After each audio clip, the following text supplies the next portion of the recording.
Welcome back to another installment in my Create Your Own Tarot Journal journey. I have recently gotten a little bit more curious about the numerology that is included in the study of tarot and the practice of tarot. And so I've decided that I'm going to just dip my toe into that realm just a little bit with a brand new tracker in my tarot journal. Stick around and I'll show you exactly what I'm talking about.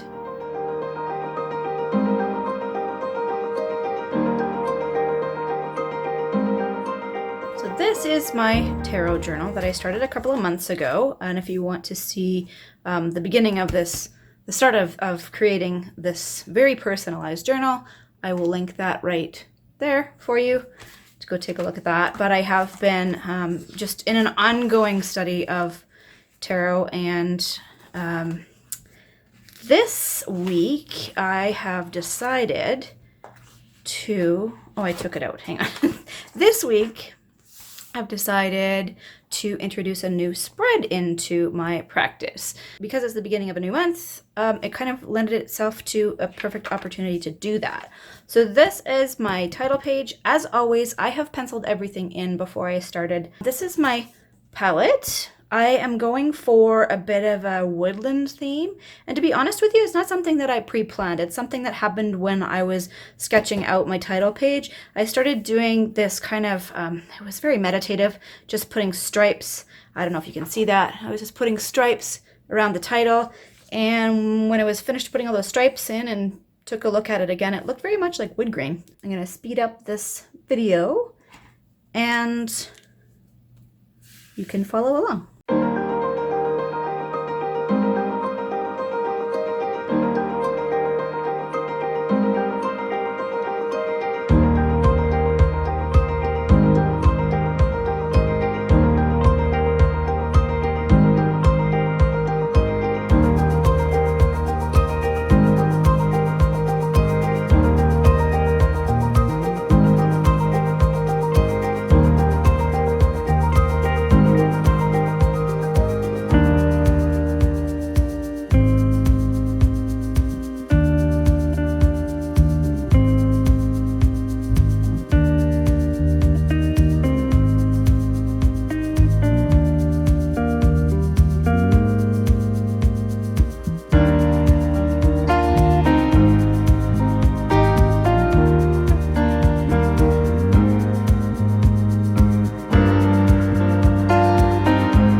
Have it, my title page for June. I am absolutely loving my metallic pen. Love, love, love it. All right, let's move on to this new spread that I promised you. The new spread is a numerology tracker. So it's going to be a 2-page spread.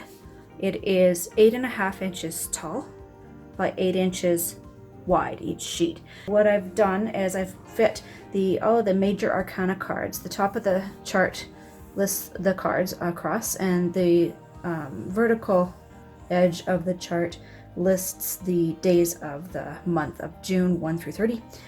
So I've got I fit the major arcana cards on this much of one sheet, and then on the second sheet what I did is I printed the dot matrix paper out and left the sheet whole. Instead of cutting it down like I do for all of the other pages, I left it whole. And in doing that, I was able to fit, there are 4 suits to the minor arcana, for those of you who aren't familiar. I was able to fit 3 of the entire suits of the minor arcana on this page, and then I ran out of room. So in leaving this sheet the full 11 inches in length, instead of cutting it, I was able to then fold it here, and I can fold this edge over and fit the 4th suit on this little it's kind of like a Dutch door kind of idea. So anyway, let's get to work constructing this so that you can see it more clearly, because I know pencil doesn't show up that great.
of this 2-page spread. You'll see in the next part where the color coding is going to all come into play and tie this all together to make it easier for me to see kind of at a glance what patterns might be occurring.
Both pages of this 2-page spread.